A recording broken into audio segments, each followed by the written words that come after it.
Welcome to Link's Crafts. Today we're going to be making this little robot.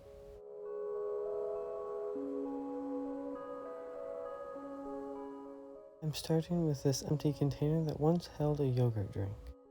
I'm cutting off the cylindrical part of it to act as the head.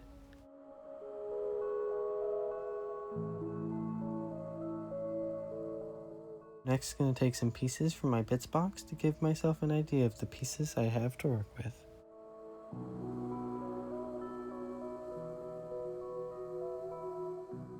I also have some model kits, namely this ATM6, which I've been wanting to use for a while.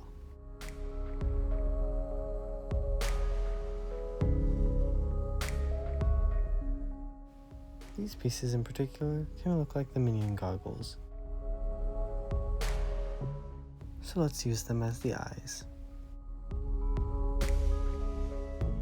Off camera, I added some smaller round beads. This satellite dish is from the Millennium Falcon. With a gear charm on the base, it's looking pretty good.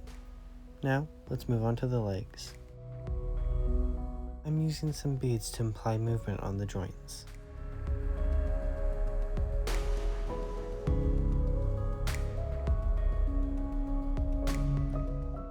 From the head is a mishmash body that I glued together. It has a car tire, beads, and some other pieces. Using a small circular piece of plastic and some wire, I can wind it together to make a spring. I can then carefully pull it off, and I have a pretty convincing mechanical bit. Let's now add some gear charms. With some gears and an exhaust port, it's looking pretty good. And after adding some more bits, it's looking like a good piece of nonsensical steampunk tech. Let's make some arms. I'm gluing a round bead to a piece of sprue. I'll then use cut pieces of paperclip for the fingers. And that's one arm done. The second arm starts with a similar process, and I'm using the bottom of this tool to bend the wires.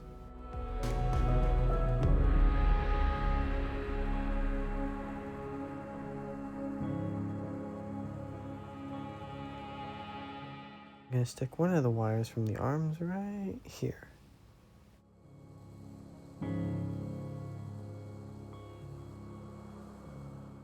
Body's coming together really nicely. Let's move back to the head. I'm using my marker to mark out a little window where some gears will poke out. And after cutting, we can quickly check to see how it looks when the head's attached. I'll then add some gears in the window before adding a paperclip to act as a tube or cord. Let's add some more to the legs. After adding some wires, I can move back to the body to prepare it for the legs. This little piece from the foot of a Gundam kit can go here. I actually wanted to add an exhaust pipe at the back of the head, but when I tried to use my hot glue gun, it melted it, so we need to patch up this hole. Let the hot glue cool slightly before gluing this piece in place. This is also from the Millennium Falcon. After adding the legs, let's see how it stands.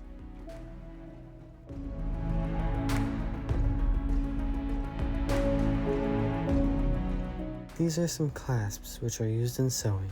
I'm going to use them to give the head rotation.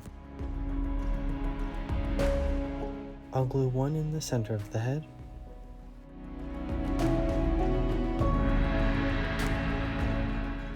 and one on the body with a gear on top, though you'll never actually end up seeing this. After testing it, it works.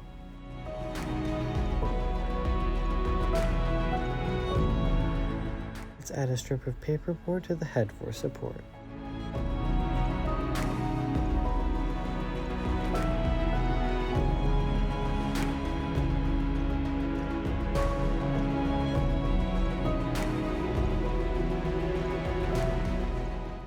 After adding one to the front and the back, it doesn't squish as easily.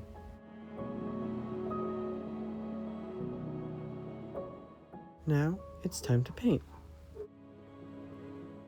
First, let's prime it. After spray painting and letting it cure, it's time to paint. Let's start by detaching the head.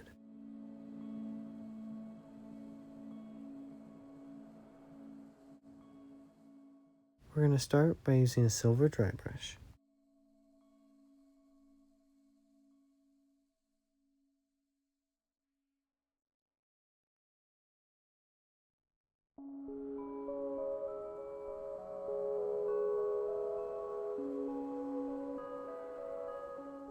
I'll then paint the satellite dish and antenna white.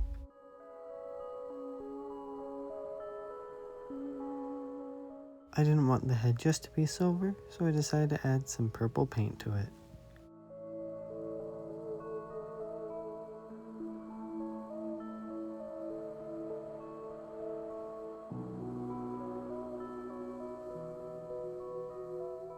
After the whole thing's painted, it's looking pretty good. I'm using an old brush to give the top a worn, chipped paint effect.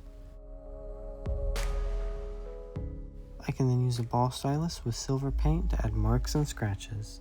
I want this little robot to look like it's been out in the elements for a long time. Putting silver paint on a sponge, I can get a similar effect.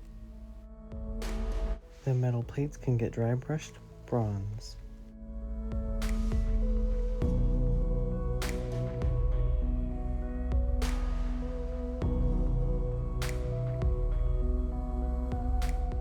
This little circuit center on the side can get its rim painted gray.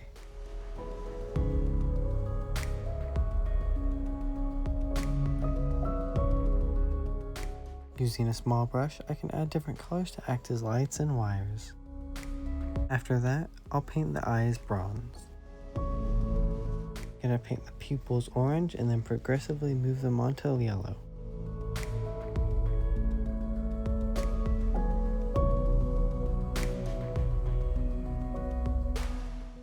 This will take several coats.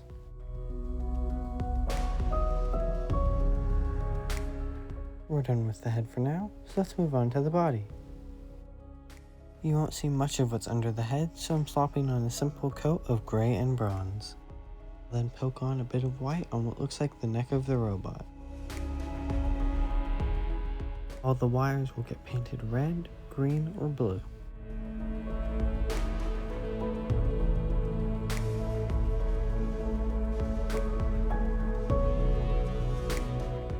The base of the arms can get sloppily painted white.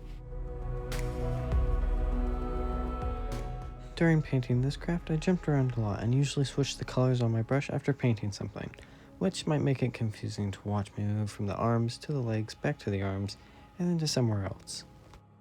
I used tape on the wrists of each arm to protect the black paint when adding yellow.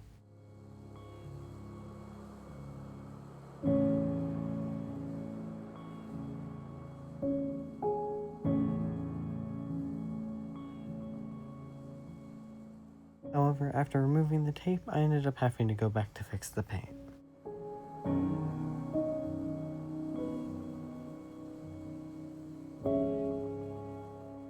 Here, I'm using a very small brush to get in between these little bits to paint some bronze gears.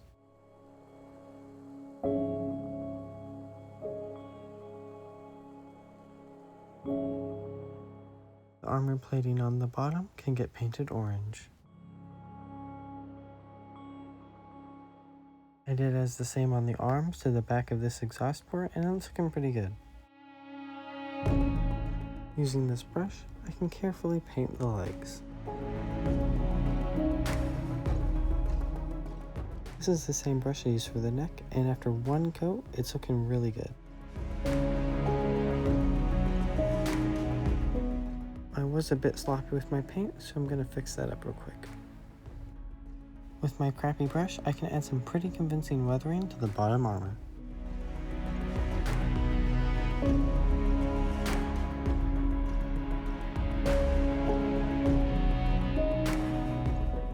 I'll then do the same with the legs.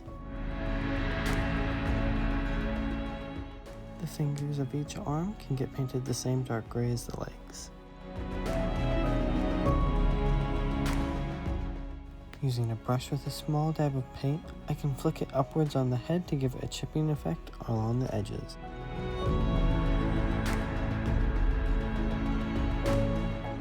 After tidying up some of my painting mistakes, we can attach the head, and we're done.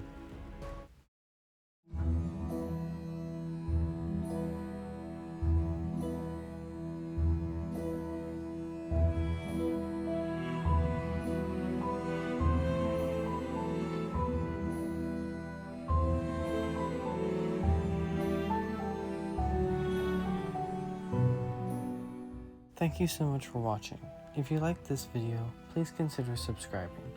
The music in the background is by Scott Buckley, link in the description. If you have any future craft ideas, leave a comment down below. Until next time, I'll see you later.